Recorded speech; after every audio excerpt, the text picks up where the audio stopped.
I was thinking, Nicole, as President Biden was speaking about those 500,000 lives lost, I want to add to that, publicly, my Aunt Mary, and when Joe Biden talked about not being able to celebrate a homegoing, I thought of my, cousins and our family members not being able to gather and comfort each other in the way that families do. And I think that tonight, Joe Biden really spoke to our hearts as people, to our humanity, and to us as Americans to celebrate those lives lost, to remember them, and to keep in our prayers all of their family members and friends and extended family who are missing somebody at the table tonight.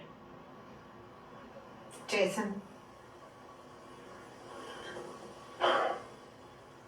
We talk a lot about Joe Biden's empathy and how he can draw upon the loss of his wife and children, but when he talks about going into the closet and that loft of somebody who's not there,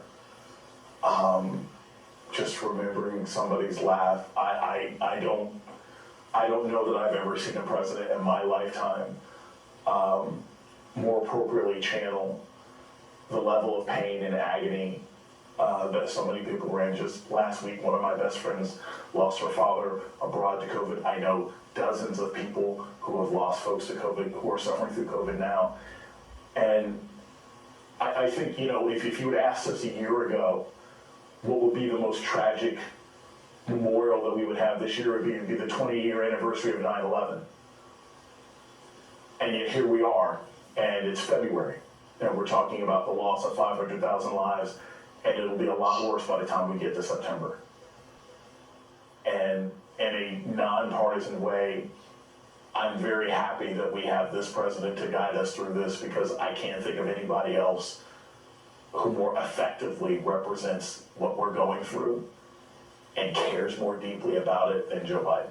And Mara, I have to say, I know you at first only from our brief appearances together on television. I knew you as a proud Michigan grad. I knew you as an active and energetic young runner. And months later, I came to know you as one of the first people I knew to get COVID-19. And I know you've been on a journey. I know this has thrust you into a kind of ongoing support group that'll probably never go away. And I know this has forced you into deep thought about how fortunate you were to have recovered all but fully. That is not to diminish your lingering symptoms. And I know it has caused you deep thought on those who were not so fortunate. Yeah, Brian, as I was watching the Bidens and the Harris family, Joe Biden was speaking to what, for me personally, and I think for the country, has been really two pandemics. One is the pandemic of COVID-19, and the other is this pandemic that Trumpism unleashed upon us of just hatred, lack of empathy, divisiveness, and really the uncaring and the lack of the ability to see one another as human beings across a political divide and the other things that divide us. And I think what's so powerful about this moment tonight is that this isn't just about healing. I think this is also about justice for those lives that we've lost, for those families who've lost people. Because, the hardest thing for me to process in the past year is the fact that this wasn't a natural disaster. You certainly can't blame former President Trump for COVID-19. In no way am I saying that. But the callousness of the response or lack thereof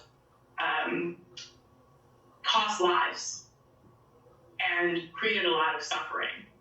And so we could have prevented suffering and death, and we didn't, because of the political divide that Donald Trump used to empower himself at the expense of the rest of us.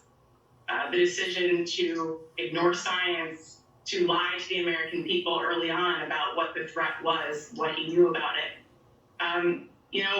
I think it's not just about healing, it's about accountability and it's about justice and making sure that we can actually see and recognize one another's suffering. And Joe Biden was able to do that tonight. And I think justice for these families will come when we're saving each other's lives. When you see people on the street who refuse to wear a mask because Donald Trump told them it wasn't important, that is so painful to people who have lost someone or people who've been sick or suffering for months with this virus. And that is the second pandemic that has been visited upon us. And it's really criminal in some ways. And I think it's going to take years to recover from that kind of trauma. So there's a lot of healing that we have to do. There's a lot of accountability and justice that needs to come. And Joe Biden, I think, put a marker down tonight and said, I'm going to be a president who cares about every American, who sees every American. And that's a really great place to begin.